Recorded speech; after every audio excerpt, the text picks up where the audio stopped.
출애굽기 21장 1절에서 36절 한 절씩 교독합니다. 내가 백성 앞에 세울 법규는 이러하니라. 내가 이브리 종을 사면 그는 6해 동안 섬길 것이요 일곱째에는 몸값을 묻지 않고 나가 자유인이 될 것이며 만일 그가 단신으로 왔으면 단신으로 나갈 것이요 장가 들었으면 그의 아내도 그와 함께 나아가려니와 만일 상전이 그에게 아내를 주어 그의 아내가 아들이나 딸을 낳았으면 그의 아내와 그의 자식들은 상전에게 속할 것이요 그는 단신으로 나갈 것이로되 만일 종이 분명히 말하기를 내가 상전과 내 처자를 사랑하니 나가서 자유인이 되지 않겠노라 하면 상전이 그를 데리고 재판장에게로 갈 것이요 또 그를 문이나 문설주 앞으로 데리고 가서 그곳에다가 송곳으로 그의 귀를 뚫을 것이라. 그는 종신토록 그 상전을 섬기리라. 사람이 자기의 딸을 여종으로 팔았으면 그는 남종같이 나오지 못할지며 만일 상전이 그를 기뻐하지 아니하여 상관하지 아니하면 그를 소송하게 할 것이나 상전이 그 여자를 속인 것이 되었으니 외국인에게는 팔지 못할 것이요 만일 그를 자기 아들에게 주기로 하였으면 그를 딸같이 대우할 것이요 만일 상전이 다른 여자에게 장가를 될지라도 그 여자의 음식과 의복과 동침하는 것은 끊지 말 것이요 그가 이 세 가지를 시행하지 아니하면 여자는 속전을 내지 않고 거저 나가게 할 것이니라. 사람을 쳐 죽인 자는 반드시 죽일 것이나 만일 사람이 고의적으로 한 것이 아니라 나 하나님을 사람을 그의 손에 넘긴 것이면 내가 그를 위하여 한 곳을 정리하리니 그 사람이 그리로 도망할 것이며 사람이 그의 이웃을 고의로 죽였으면 너는 그를 그에게 제단에서라도 잡아 내어 죽일지니라. 자기 아버지나 어머니를 치는 자는 반드시 죽일지니라. 사람을 납치한 자가 그 사람을 팔았든지 자기 소화에 두었든지 그를 반드시 죽일지니라. 자기 아버지나 어머니를 저주하는 자는 반드시 죽일지니라. 사람이 서로 싸우다가 하나가 돌이나 주먹으로 그의 상대방을 쳤으나 그가 죽지 않고 자리에 누웠다가 지팡이를 짚고 일어나 걸으면 그를 친 자가 형벌은 면하되 그간의 손해를 배상하고 그가 완치되게 할 것이니라. 사람이 매로 그 남종이나 여종을 쳐서 당장에 죽으면 반드시 형벌을 받으려니와 그가 하루나 이틀을 연명하면 형벌을 면하리니 그는 상전의 제사님이라. 사람이 서로 싸우다가 임신한 여인을 쳐서 낙태하게 하였으나 다른 해가 없으면 그 남편의 청구대로 반드시 벌금을 내되 재판장의 판결을 따라 낼 것이니라. 그러나 다른 해가 있으면 갚되 생명은 생명으로 눈은 눈으로 이는 이로 손은 손으로 발은 발로 된 것은 된 것으로 상하게 한 것은 상함으로 때린 것은 때림으로 갚을지니라. 사람이 그 남종의 한 눈이나 여종의 한 눈을 쳐서 상하게 하면 그 눈에 대한 보상으로 그를 놓아줄 것이며 그 남종의이나 여종의 이를 쳐서 빠뜨리면 그 이에 대한 보상으로 그를 놓아줄지니라. 소가 남자나 여자를 받아서 죽이면 그 소는 반드시 돌로 쳐서 죽일 것이요 그 고기는 먹지 말 것이며 임자는 형벌을 면하려니와 소가 본래 받는 버릇이 있고 그 임자는 그로 말미암아 경고를 받았으되 단속하지 아니하여 남녀를 막론하고 받아 죽이면 그 소는 돌로 쳐 죽일 것이고 임자도 죽일 것이며 만일 그에게 속죄금을 부과하면 무릇 그 명한 것을 생명의 대가로 낼 것이요 이들을 받든지 딸을 받든지 이 법규대로 그 임자에게 행할 것이며 소가 만일 남종이나 여종을 받으면 소 임자가 은 30세겔을 그의 상전에게 줄 것이요 소는 돌로 쳐서 죽일지니라. 사람이 그 구덩이를 열어두거나 구덩이를 파고 덮지 아니하므로 소나 나귀가 거기에 빠지면 그 구덩이 주인이 잘 보상하여 짐승의 임자에게 돈을 줄 것이요 죽은 것은 그가 차지할 것이니라. 이 사람의 소가 저 사람의 소를 받아 죽이면 살아있는 소를 팔아 그 값을 반으로 나누고 또한 죽은 것도 반으로 나누려니와 그 소가 본래 받는 버릇이 있는 줄을 알고도 그 임자가 단속하지 아니하였으면 그는 소를 갚을 것이요 죽은 것은 그가 차지할지니라. 아멘. 아멘. 자 오늘 제목은요. 종인가 노예인가. 종인가 노예인가. 종인가 노예. 여러분은 종이에요, 노예예요? 종입니다. 네? 종 종이에요. 자녀입니다. 다른 건 모르겠고 노예는 아닌 것 같아요. 아 네. 그래서 둘 중에 하나 종.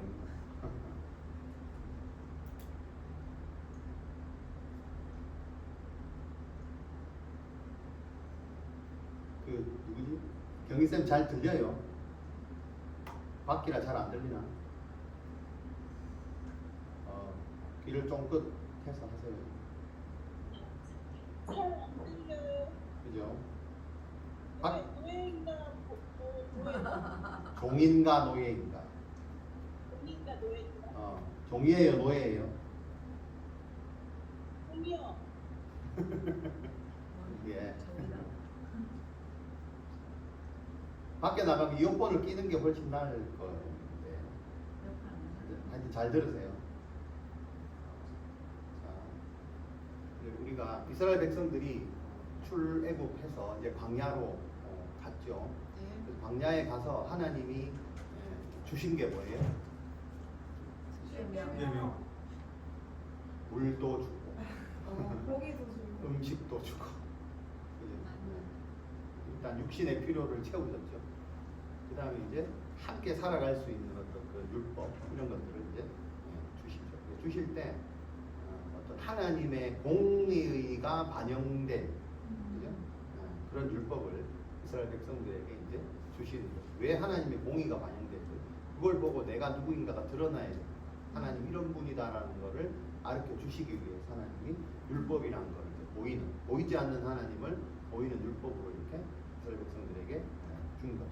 자 그러면 이 법이 사실은 뭐가 많아요. 10계명만 딱 10개만 있으면 되는 것 같은데 그게 아니야. 오늘부터 이제 본격적으로 막 나와요. 그죠? 그래서 이제 그것이 그래서 이제 오늘 본문의 시작을 보면 그 율법 중에서도 언약서에 해당하는데 시민법, 시민으로서의 살아갈 법, 그다음에 사회관계법, 어떻게 사회적으로 사람들과 관계하고 아까 여기 뭐 짐승도 나오고요. 어떻게 관계할 것인가. 그다음에 도덕법, 뭐 이런 것들이 이제 함께 섞여서 포함되어서 이제 나오고 있습니다. 이런 것들이 앞으로 하나님에게 받아야 될 그런 율법의 어떤 기초가 된다. 이런 식으로 이제 하나님이 법을 주실 것이다. 자, 근데 그냥 이 뭐 법을 보면 뭐 다 그게 그거 갖고 막 한데 이게 이제 사실은 이해하기가 상당히 좀 힘들 수가 있어요. 왜냐하면 우리 한국의 버전하고 좀 문화하고 좀 안 맞는 경우도 많고 그래서 여러분들이 잘 이해를 좀 하셔야 되는데 특이한 게 하나가 있는데 그게 뭐냐면 이 시대에도 이스라엘 백성들만 있는 게 아니고 다른 나라도 있을 거 아니에요. 고대 금종이라고 하는 그 옆에 나라들도 있어요. 뭐 아말렉 있을 것이고 그다음에 이제 우리가 잘 아는 예전에 얘기했던 뭐 길가메시 이런 것도 있고 그다음에 여러분들 역사에서 배웠던 뭡니까 함무라비. 함무라비가 이 시대에 있었단 말이죠. 그때도 이런 얘기를 다 해요. 오늘 하나님 주신 율법과 같은 이런 얘기 중에 유사한 것들이 많이 있어요. 그게 이제 고대 근동의 다른 나라들의 이제 법이다.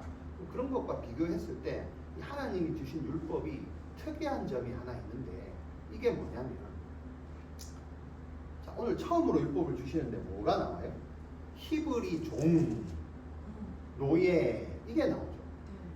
그러니까 율법의 제일 처음에 모든 고대 근동의 법을 통틀어서 가장 처음에 노예에 관한 법을 다룬 것이 하나님의 율법이 처음이라는 거예요. 다른 어떤 법도 나라가 어떻고 왕이 어떻고 이런 게 나오지 노예부터 나오는 법은 이 법밖에 없다. 이런 것들이 좀 다른 법과 비교해서 좀 다르다 이렇게 보시면 되고요. 자 그러면 왜 하나님의 율법 가장 서두에 이 노예에 관한 법을 주셨을까? 왜 그럴까요? 노예가 많이 싸웠어요. 네? 노예가 싸운다고? 그러니까 그 문제로 가장 그런 문제로 싸운다. 그 시대에서 문제가 히브리 족속이 노예 생활 430년. 네? 히브리 족속이 노예 생활 430년. 맞아요. 이스라엘 백성들이 몸에 뭐가 배어 있어요? 그렇지. 430년 동안 노예 생활을 하던 이게 몸에 완전히 배어 있다. 내가 몸은 지금 광야로 나왔지만 어찌 보면 이 멘탈은 아직까지도 노예다. 그렇잖아요. 우리나라가 일제 강점기 뭐 4, 50년 하고 나니 아직까지도 그죠? 그걸 못 벗은 사람이 있다. 그렇지 않겠어요? 오래 되다 보면 그게 몸에 익었다, 익숙하기 때문에, 그죠? 그런 것들이 지금 현재 내 상황과는 상관없이 익숙한 대로 내가 반응을 하겠죠. 그래서 이스라엘 백성들도 자유에서 나왔지만 노예 근성, 그죠? 우리가 늘 말하는 그 근성을 버리지 못하고 있다. 그런 측면에서 하나님이 이 노예에 관한 법을 제일 서두에 언급을 하고 있다. 이렇게 보셔야 됩니다. 그러면 그게 무슨 의미가 있나? 그죠? 노예의 법을 니들이 노예로 살았으니까 그냥 계속 노예로 뭐 그걸로 살아라 뭐 이런 걸 기억해라 이런 건가? 그거보다는 이 출애굽기 20장 2절에 보면 20장 2절에 보면 나는 너를 애굽 땅 종되었던 집에서 인도하여 낸 하나님 여호와니라. 기억하시죠? 그러면서 십계명을 주셨단 말이에요. 십계명을 주시는 분이 누구예요? 너희를 애굽에서 인도해낸 그 하나님이 십계명을 주는 하나님이다. 그걸 강조하는 거죠. 맞습니다. 자, 그래서 애굽살이 오래 애굽살이에서 종되었던 곳에서 해방을 시켜준 그분이 누구다? 고대 근동의 신이 아니고 바로 니들이 믿는 그 하나님 여호와라는 거를 평생 기억하고 기념하고 섬기라는 의미로 주시고, 그래서 이 노예를 계속해서 다루면서 노예처럼 평생을 자손 대대로 살아왔던 그 노예, 그러면 노예로 산 사람은 노예가 얼마나 힘들고 어렵다는 것을 몸으로 체득해서 노예의 마음을 누구보다 더 알 거 아니에요. 그죠? 그러면 어떻게? 노예로 사는 사람들을 보면 내가 거기서 해방됐기 때문에 더 잘 섬길 수 있을까 없을까? 있을까 없을까? 있을까요? 예. 시집살이를 오래 하신 분이 시어머니가 되면, 그죠? 그 며느리의 심정을 잘 알아가지고 고분고분하게 이렇게 할 수 있을까? 없어요. 그죠? 어쨌건 오랜 노예 생활을 한 사람이 노예 같은 사람을 보면 어떻게? 더 힘들게 하나? 그런 거 하지 말아라. 충분히 그럴 수 있죠. 430년 동안 노예로 살았습니다. 지긋지긋할 정도로 몸에 노예가 되었을 거예요. 그럼 이런 사람이 노예를 더 잘 섬기고 해야 되는데 100% 그렇게 안 할 것인 것을 알기 때문에 하나님이 제일 그 율법의 앞에 넣어가지고 그렇게 하면 절대 안 된다. 절대 안 되는 것이야. 그렇게 하려고 내가 너희를 애굽에서 건져 구원한 것이 아니야 하라는. 그죠? 그래서 뭘 더 기억해라? 그런 와중에서도 너희를 건져 구원한 분이 바로 누구다? 나 여호와 하나님이다. 너희는 내 백성이다. 이거를 계속해서 강조하시고. 자, 이런 배경을 가지고 오늘 율법을 이 좀 어려운 복잡한 율법을 좀 봤으면 좋겠다. 자, 그러면서 한 가지 결론적으로 뭐냐면, 자, 지금 아직도 나는 누구는 아직도 나는 누군가의 어떤 것에 노예로 살지고 있지는 않는가? 많이 살고 있죠. 네? 오늘 이 말씀을 보면서, 그죠? 이 율법이라는 긴 절을 보면서, 그죠? 우리가 이 설교를 제가 해야 되는데, 그죠? 낳고 설교처럼 이런 법 가지고 지금 설교를 해야 되는데 무슨 말씀을 하나님이 우리를 통해서 보게 하시는 하나님의 의도가 뭔가, 어떤 말씀인가.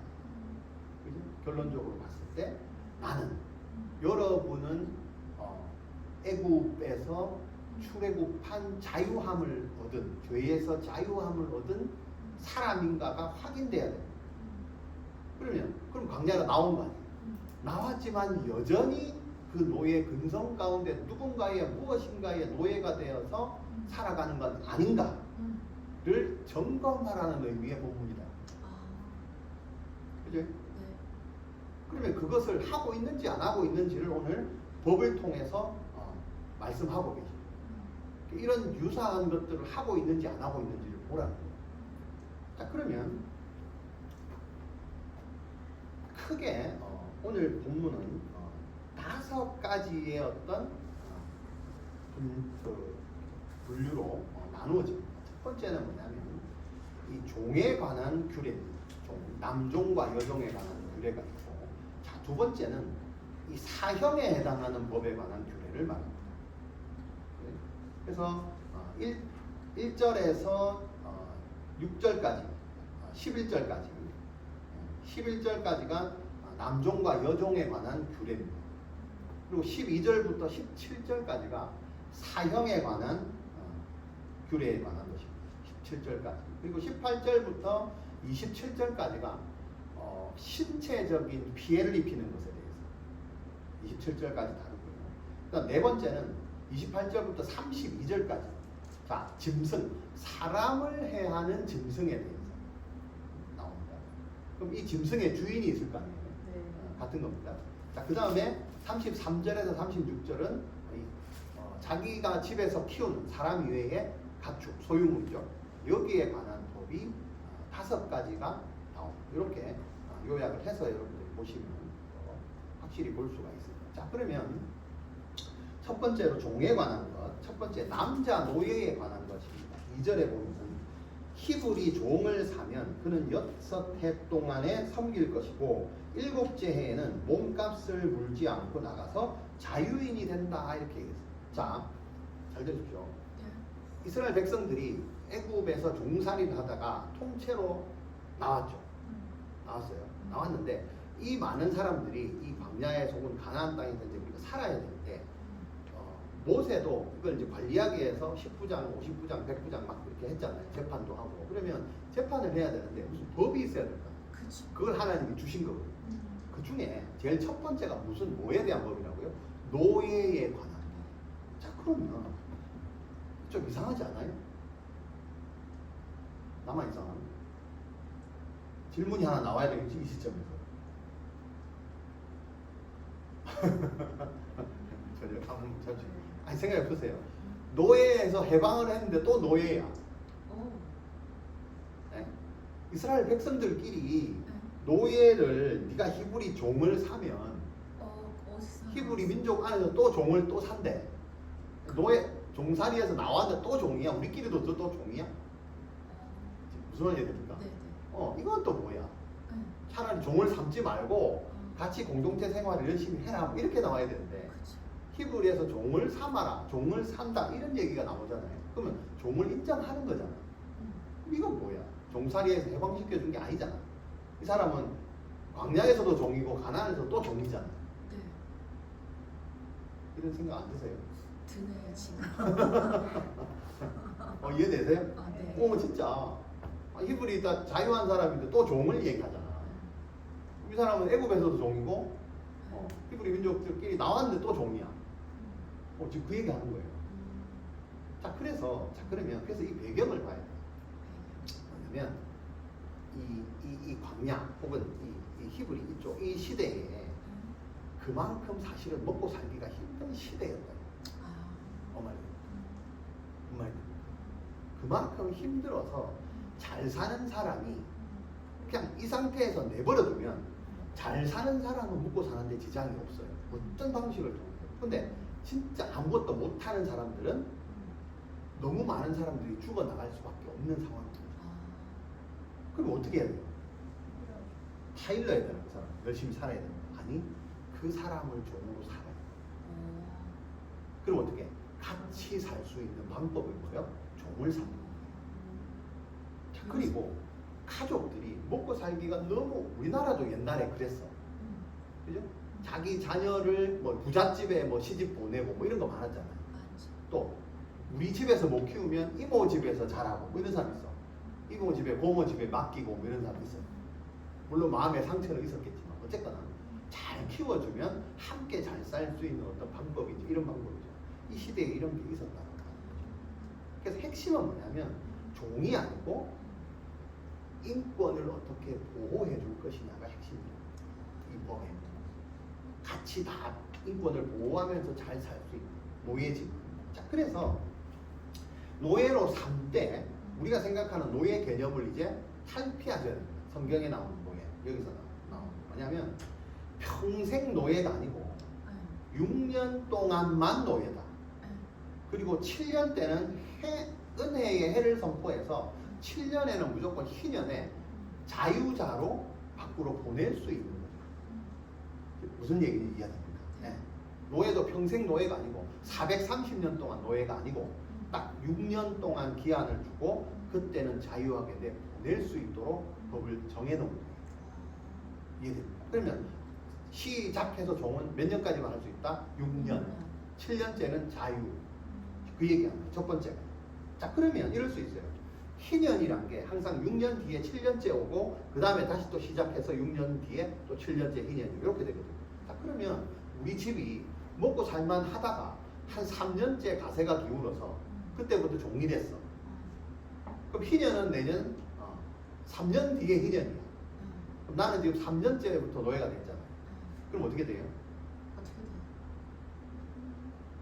6년을 채우고 희년인가?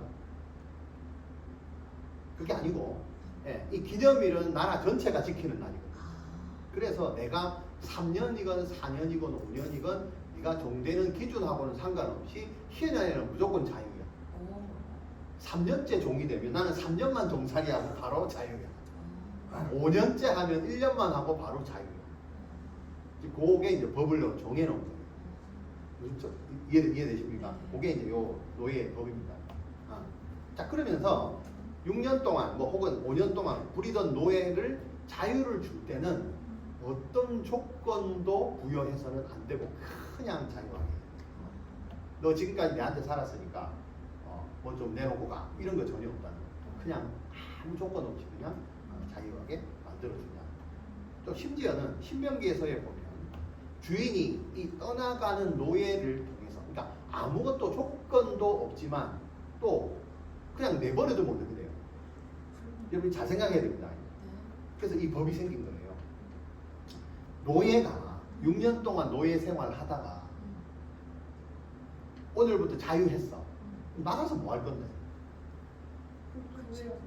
할 게 없어요. 나가봤자 광야잖아. 그렇지. 무슨 말이 됩니까? 노예로 평생 남의 집에서 그냥 이게 주는 밥 먹고 살다가 밖에 나가서 뭐 할 게 없잖아요. 그럼 어떻게 돼? 또 떠돌이 생활 하는 거예요. 또 가난한 생활 하는 거예요. 그래서 나중에 보면 나 노예 자유 안 해도 돼요. 나 평생 이 집에 노예로 살래요라고 할 수 있는 권한도 있다는 거예요. 그래서 지금 무슨 말이 되죠? 자, 그래서 노예가 신명기서에 보면 여기는 안 나오는데 신명기서에 보면 떠나가는 노예를 위해서 아무것도 요구도 안 하지만 좀 괜찮은 주인은 이 떠나가는 노예를 위해서 말 그대로 한 살림을 차려서 나가게 해줘요. 괜찮죠? 네. 주인 잘 만난 노예인 거죠. 그게 이제 신명기서 같은데 나와요. 그렇게 해도 해라. 주인들은 6년 동안 고생한 노예에게 나갈 때 요구도 하지 말고 한 살림 차려서 나가게 해줘라. 이런 거를 공고하는 조항도 신명기서에서는 또 나와요. 그러니까 독립할 수 있는 여건을 만들어줘서 나가라. 이 얘기죠. 자, 그렇죠. 자, 그러면서 이제 3절부터는 2절에 제시한 이것들을 한 3가지로 세부 사항을 조금 더 더하는 거죠. 노예가 들어와서 결혼을 할 때 뭐 이런 거 여러 가지 이제 상황들이 있죠. 그래서 노예가 혼자 들어와서 주인의 배려로 6년 안에 그 가정을 안에서 이룰 수 있잖아요. 자, 이런 사람은 희년이 되면 어떻게 돼요? 어차피 나가야 돼요. 나갈 때는 혼자 나가야 돼요. 가정은 못 데리고 나가 혼자 나가요. 자, 근데 하는 게 보면 또 가정을 또 왜 묶어두나 같이 나가야 되는데 이렇게 생각하시면 안 되고, 그래서 아까 노예에 관한 이게 우리 지금 상식하고는 조금 다르게 생각하셔야 됩니다. 왜냐하면 혼자 나가도 힘든데 가족 다 데리고 나가면 어떻게 해? 무슨 말입니까? 또 노예를 팔 거 아니에요. 이게 계속 반복된단 말이에요. 그래서 산 사람은 살리고 진짜 나가고 싶은 너는 혼자 나가. 그러니까 이런 의미의 법이죠. 이게 노예가 중요한 게 아니고 사람을 어떻게 잘 살릴 수 있을까에 포커스를 맞춘 법이다 이렇게 됩니다. 이해하시겠죠? 이게 그런 세부 사항들이 적혀 있습니다. 자, 그리고 핵심적인 게 뭐냐면 자유를 얻은 노예가 나는 영구적으로 노예 신분도 자처할 수가 있다. 요게 이제 5절과 6절에 나옵니다. 나는 나가봤자 그죠? 별 볼 일이 없습니다. 나는 이 주인이 너무 좋기 때문에 여기서 끝까지 나는 살겠습니다. 이거는 자유를 거부하고 노예를 자청하는 이럴 수도 있다. 이게 됩니까? 자, 그럴 때는 어떻게 한다? 여기 6절에 한번 볼까요? 5절에 보면 종이 분명하게 말한다. 내가 상전과 내 처자를 사랑하니 나가서 자유인이 되지 않겠습니다 라고 고백하는 종은 6절은 어떻게? 상전이 그를 데리고 재판장에게로 갈 것이다. 그렇게 선포한 사람은 손잡고 어디로 가? 재판장에게로 가요. 재판장이 누구예요? 재판장? 재판장한테 데리고 간다 했잖아. 재판장이 누구예요? 하나님. 하나님. 여기 각주에 보면 하나님 되겠죠. 하나님 앞에 데리고 간다. 왜냐하면 율법을 하나님이 주셨으니까. 예외 조항을 하고 있는 이 노예를 데리고 자기가 결정하지 않고 그분 하나님 앞에 가서 데리고 간다. 그럼 하나님이 이제 뭐라고 하시냐? 상전이 재판장을 갈 것이요 또 그를 문이나 문설주 앞으로 데리고 가서 그것에다가 왜 문설주를 데리고 가요? 귀를 뚫으려고. 네, 귀를 뚫으려고. 거기다 대고 귀를 뚫고 그러면 그 사람은 종신토록 상전을 섬길 수 있다. 말 그대로 너는 평생 이 집의 종이다라는 거를 징표를 여기다가 이렇게 뚫어서 표를 네가 그 선택했잖아. 그 얘기거든요. 이해되세요? 종신. 네. 종신토록 이 집에 살 것입니다. 그 증표. 예? 이거는 뭐야? 자기가 자청한 거다.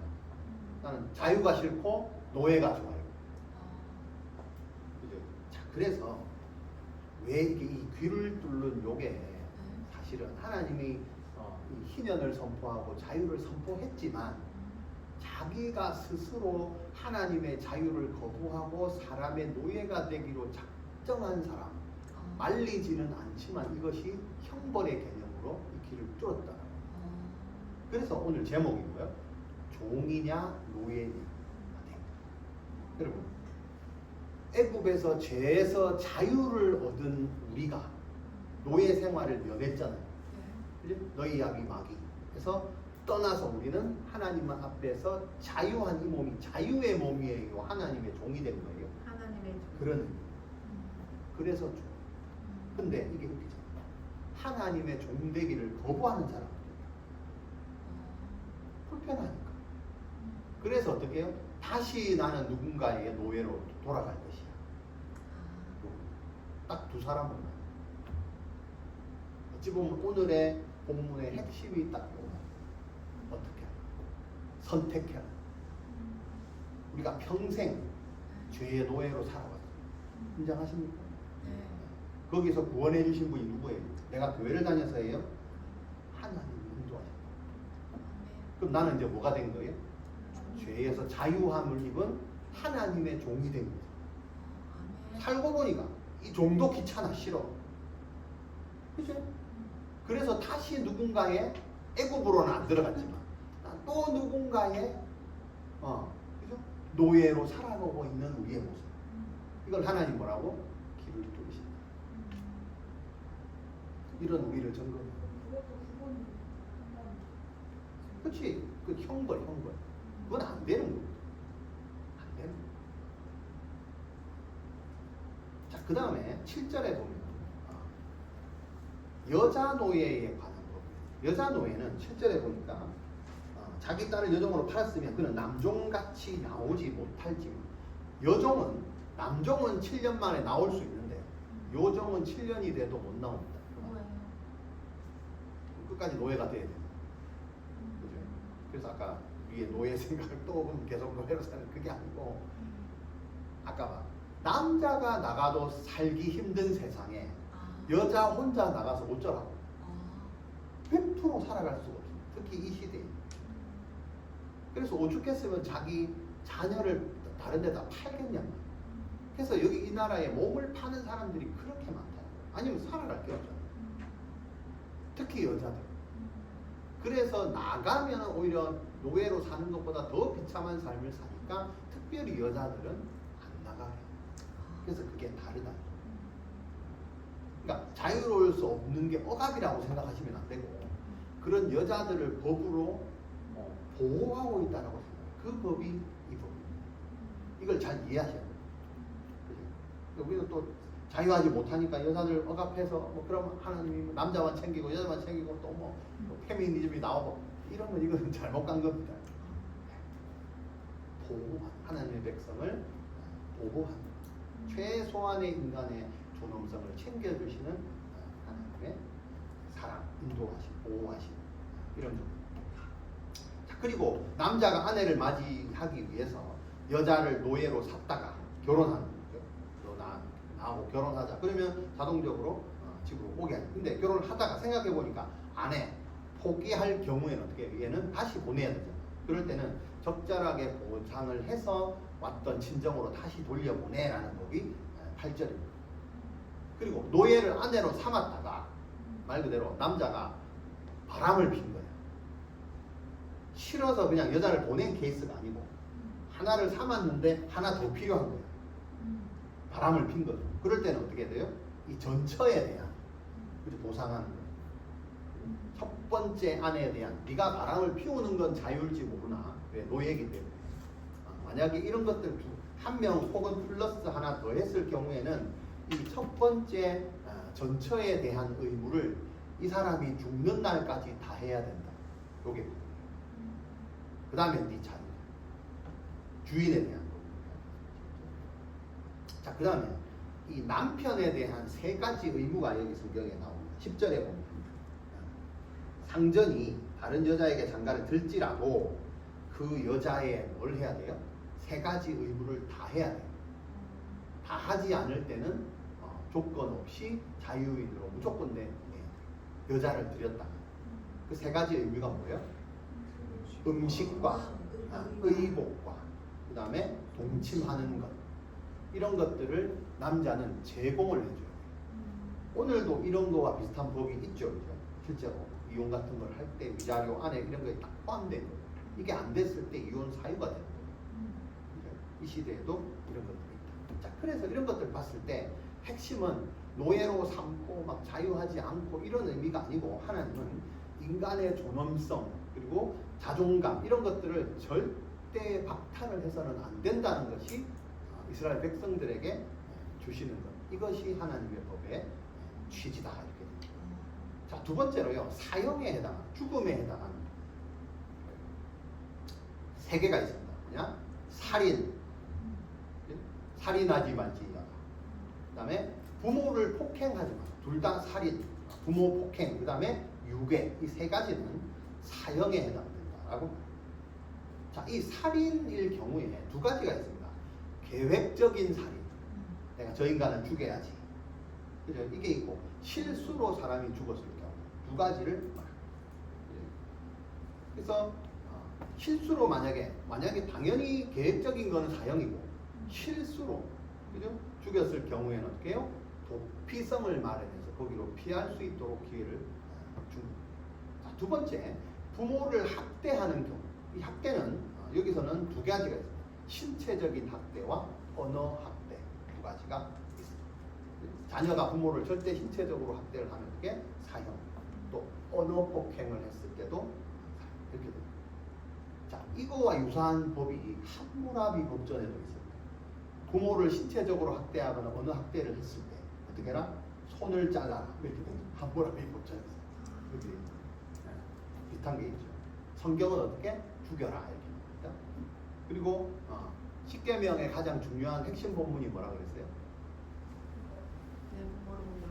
사계명, 오계명이라는 안식일을 지키는 것과 부모를 공경하는 것이죠. 그래서 이 말은 부모를 공경하는 것, 살인, 부모를 폭행하지 마라. 이게 뭐예요? 늙은 부모를 잘 보살펴라 이런 얘기죠.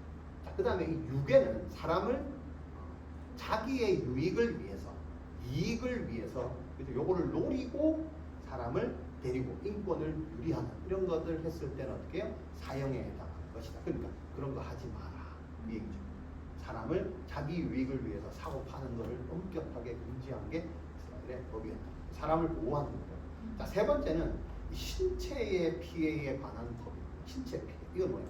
서로 싸울 때. 모세도 이게 경험이 있죠. 네. 그죠? 자기 백성하고 뭐 누구하고 싸울 때 자기가 해가지고 때려서 죽였잖아요. 이런 거. 싸웠어. 육체에 싸워서 상해를 입었을 때 어떻게 해요? 상해를 입힌 사람은 이 사람의 치료비, 이것도 이제 이런 거 있어요. 일당 다 물어주고 그 사람 회복할 때까지 치료비 보험 처리해서 다 주고, 요게 이제 이런 거 있어요. 그 다음에 노예를 학대할 경우, 주인이 노예를 학대할 경우, 이건 뭐예요? 사형에 해당합니다. 노예가 죽었어. 때렸는데 노예가 죽었어. 그럼 주인이 사형을 당하는, 이게 20절에. 자, 그 다음에 두 사람이 싸우다가 옆에 서 있는, 그죠? 멀쩡한 임신한 여자가 다쳤을 경우. 여러분, 이 법이 상당히 디테일합니다. 그죠? 그죠? 이런 거 다 그만큼 뭡니까? 인권을 보호하고 사람을 보호하는 그런 겁니다. 자, 여자를 다치게 할 경우 두 가지. 여자가 다쳤을 때 여자는 괜찮은데 아이가 유산한 경우, 혹은 여자까지 다쳤을 경우, 이 두 가지 굉장히 디테일하게 얘기를 하죠. 자, 그러면 아이만 유산된 경우에는 여자의 그 남편하고 협의를 해서 보상을 해줘라, 이렇게 되어 있고, 여자까지 다쳤을 때는 어떻게, 여기 성경에 보면 해요. 눈에는 눈, 24절에 이에는 이, 손에는 손, 발에는 발. 발을 다쳤으면 발을 자르고, 그리고 손을 다쳤으면 뭐 손을 자르고, 이렇게 동해 보상법을 보고법을 하죠. 이런 거 있습니다. 함무라비 법전에는 요거 비슷한 게 있는데, 임신한 아이가 죽었을 때는 그 죽인 사람의 딸을 죽여라. 그게 똑같잖아요. 그 사람도 자식을 죽였으면 그 죽인 사람도 자식을 죽여라, 이렇게 됩니다. 뭐 어쨌거나 하여튼 법에 그렇게 나와 있다. 자, 그래서 핵심은 뭐냐? 내가 주인이라고 해도, 여기서는 주인이 애국과 이스라엘의 주인이 아닌 거죠. 같은 이스라엘 백성에서 잘 사는 사람과 능력에 따라서 이게 주인과 종으로 나눠질지, 어차피 주인은 종을 먹여 살리는 개념이잖아요. 그렇게 했을 때 자기가, 그죠? 주인이라고 해도, 노예라고 해도 이 사람을 마음대로, 내 소유라고 해도 마음대로 죽이거나 살리거나 해를 가하거나 학대를 해서는 절대 안 된다는 것을 이 법을 통해서 말을 하고 있는 거죠. 자, 그 다음에 네 번째, 이제 사람끼리 말고 짐승. 이 짐승이 사람을 해야 돼. 여러분, 요즘도 왜 개가 사람을 물잖아요. 그죠? 그럼 어떻게 해야 돼? 죽여요. 그러면 개 주인이, 보상. 그죠? 뭐 보상하고 이런 게 있잖아요. 그냥 그게 이 시대도 있었다. 사람을 해한 짐승. 자, 근데 자, 예를 들면 짐승이 사람을 해했는데 두 가지.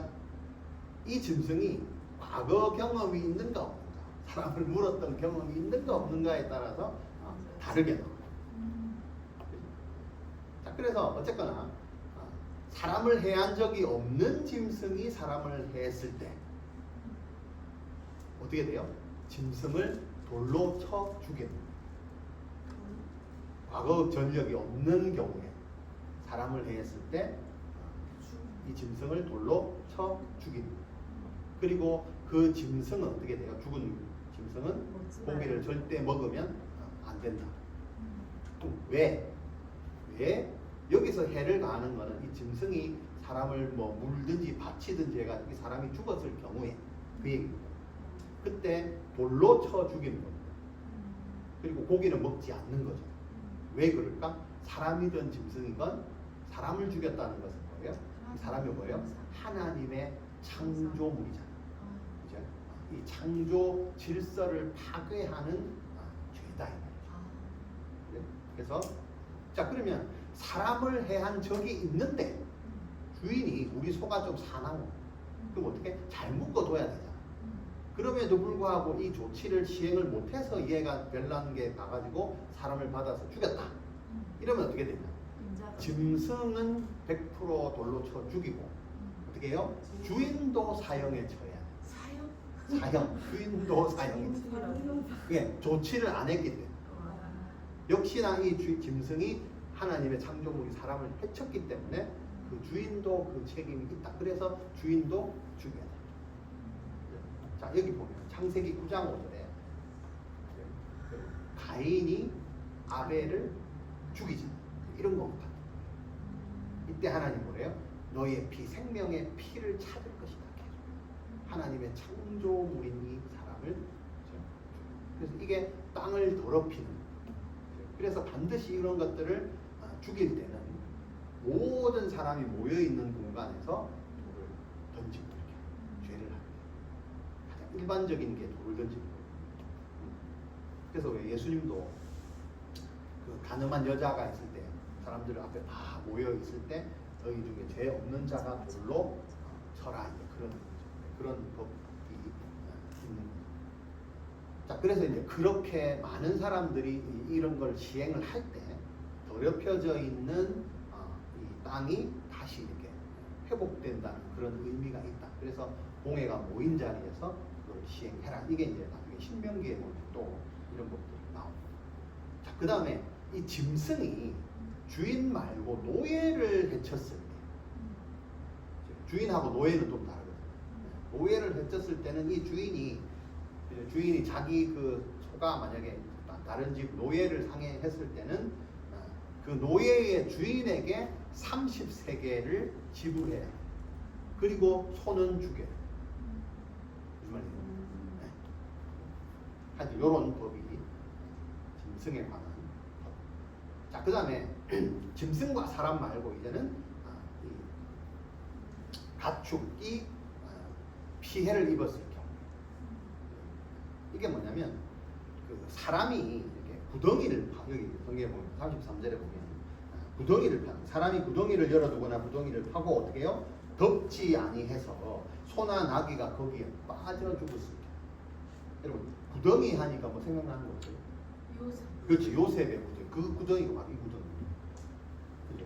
이 광야에는 비가 안 오기 때문에 구덩이를 파서 물을 모아놓고, 그죠? 물을 먹이고 그렇게 하는 것. 근데 이게 이제 어느 지점에 어떻게 있다, 이게 뭐 규격이 없기 때문에 그냥 막 파놓는 거죠. 그것도 엄청나게 깊어요. 길이가 8m, 12m 한번 빠지면 그래서 못 나오죠. 그래서 요셉이 그 구덩이에 빠졌다는 것은 죽어요. 말 그대로 물이 있으면 어떻게 해요? 물이 있으면 빠져 죽고, 그죠? 수영을 못하면 빠져 죽고, 그죠? 또 근데 물이 없는 웅덩이잖아. 요셉이 빠져. 계속 강조하거든요. 물 없는 웅덩이다. 물 없는 웅덩이다. 그래서 물에 의한 피해는 없었지만 여기서 빨리 구원을 안 해주면 어떻게? 굶어 죽어요. 못 나와 죽어. 그냥 못 나온다는 거예요. 자, 여기에 이 구덩이에 짐승이 빠졌다. 그때 어떻게 할 거냐? 자, 그러면 어떻게?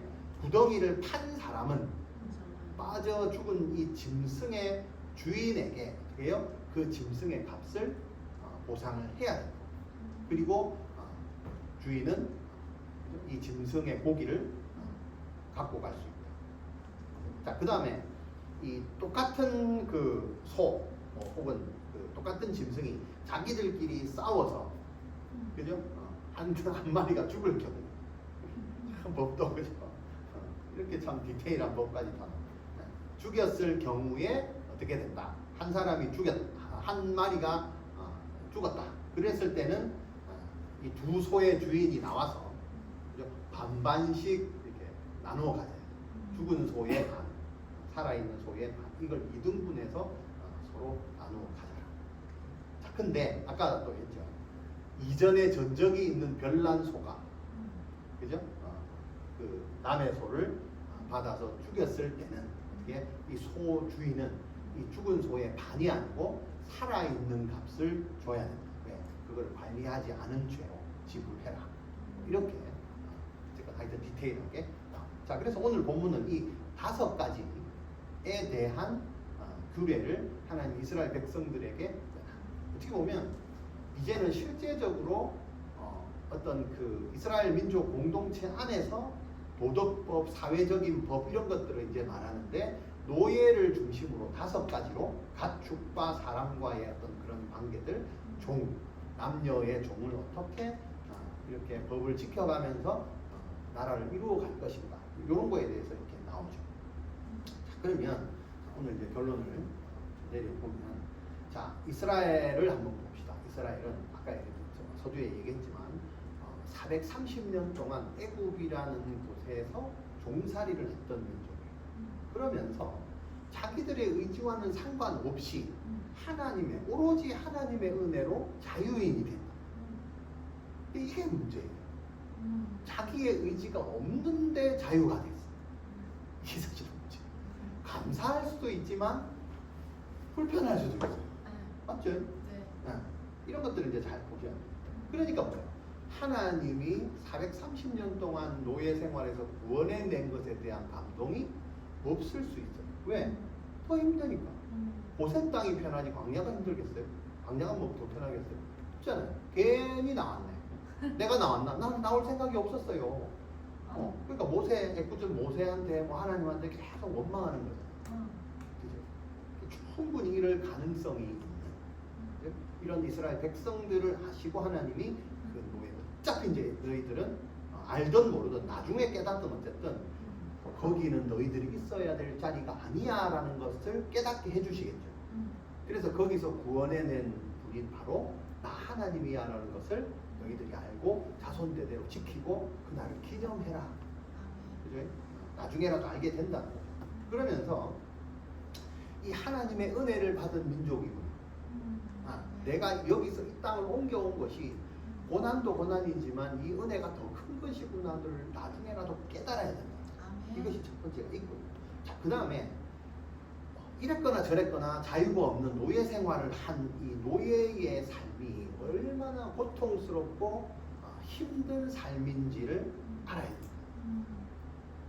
왜 알아야 되냐? 내가 이걸 알아야 다른 사람을 봤을 때 그 고통에 있는 노예 같은 사람을 챙길 거 아니에요. 무슨 말입니까? 오늘날로 말하면 내가 죄인으로 살다가 구원을 받은 은혜를 입은 몸인데 옆으로 돌아보니까 아직 그 죄의 종로로 타는 사람을 본 거야. 죄의 노예 생활을 한 사람을 봤을 때 어떻게 해야 돼요? 나의 옆모습을 보면서 그 사람을 내가 주의 종으로 만드는 주인이 되어야 되잖아요. 그거 하라는 거예요. 근데 내가 감격이 없으니 저 사람이 종으로 살든지 말든지 관심이 없는 거야. 교회를 다녀도 여전히 내가 무엇인가의 노예로 사는 사람들은 그죠? 그 노예, 니도 노예고 나도 노예니까 관심이 없는 거예요. 영혼에 관심이 없다라고. 그거를 바꿔. 그래서 그러면서 내가 주인이 된 나는 죄인 된 사람을 볼 때 하나님의 나라로 인도해야 되고 또 내가 주인으로서 이 사람을 노예로 종으로 삼는다는 것은 내가 주인이면 어떻게 해요? 주인의 사고방식이 있어야 될까? 그걸 모르니까 지금 법으로 준 거거든요. 근데 이 법을 잘 못 깨달으면 어떻게 해요? 뭘로 이 사람을 처리를 해요? 내 종살이했다. 그렇지. 애국 버전. 그 얘기. 그거 하지 말라는 거예요. 그래서 이렇게 디테일하게 주시는 거예요. 만약에 이게 없으면 애국 사람이 나를 했던 방식으로 똑같이 또 이해를 하는 거예요. 요즘으로 말하면 전도해가지고 사람을 내가 죽이는 거예요. 전도해놓은 영혼을 하나님께로 인도하는 게 아니고, 그죠? 내가 나 때는 말이야. 내가 예수 처음 믿을 때는 어떤 줄 알아? 이러면서 막 갈구고. 그게 뭐예요? 애국 버전. 애국의 근성을 그 사람들한테 그대로 심어요. 이게 뭐다? 이게 완악함이고 이게 지난주 설교에는 범죄다. 그거 하지 말고 하나님이 해주는 법대로 이 영혼을 구원하고 살리고 존엄성을 인정해라. 자, 그래서 아까 얘기했던 고대 근동의 다른 나라도 있고 법이 있지만 유일하게 이 법은 주인이 노예의 인권을 보호하는 법은 고대 근동의 아무 법에도 찾아볼 수 없는 그것이 이 하나님의 법이다. 특이한 노예에 관한 법이 가장 처음에 나와요. 다른 건 다 뒤에 나옵니다. 팔을 잘라라 이런 것들 다 뒤에 있어요. 하나님의 법은 제일 앞에 있고 그리고 인권을 철저하게 보호한다는 이것들은요 있지도 않아요. 그냥 노예는 노예야. 주인으로서 노예를 죽이든지 마음대로 알아서 해라. 이런 식의 건데 하나님의 법은 절대 그렇죠. 오히려 그걸 더 보호해야 돼. 한 영혼이 하나님의 백성으로서의 한 영혼으로서 그거를 네가 주인의식을 가지고 하나님의 방식대로 그 영혼을 살피고 보살피고 인도해라. 아멘. 그러면서 주님의 백성은 어떻게 해요? 내가 살아왔던 그 애굽의 종살이하던 그 버전이 아니고 그 세상 버전이 아니고 내가 구원하여 하나님의 은혜를 받은 그 하나님의 버전으로 그 생명의 소중함, 내가 너희를 챙겼듯이 독수리 날개로 보호해서 지켰듯이 그 주인의 마음으로 종을 섬기면서 살아라. 아멘. 그래서 세상의 노예로 사는 것이 아니고 하나님의 종으로. 하나님의 종이 뭐예요? 하나님이 주신 사명자로 아멘. 자유를 누리면서 살아가는 이제 되시기를 주의 이름으로 축원합니다. 아멘. 기도합니다. 하나님 감사합니다. 이스라엘 백성들을 애굽의 오랜 노예 생활 동안 지켜보고 계셨다가 동행하셨다가